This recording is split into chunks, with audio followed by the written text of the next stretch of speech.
তেল দিয়ে নোটে শাকের শুক্তো করবো, সেজন্য কড়াতে সর্ষের তেল দিয়ে দিচ্ছি। মাছের তেল ভেজে নেবো।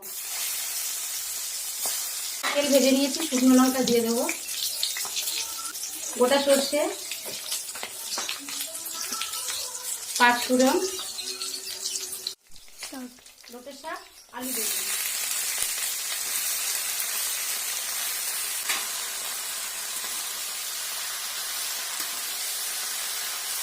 পেঁয়াজ কুচি, লবণ, হলুদ গুঁড়ো,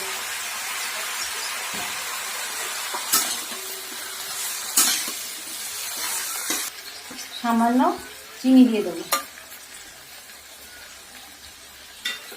সব রকম সবজি সেদ্ধ হয়ে গেছে, আর একটু ভাজা ভাজা হবে। দেখুন মাছের তেল দিয়ে নোটে শাকের শুক্তো হয়ে গেছে, ঢেলে নেব।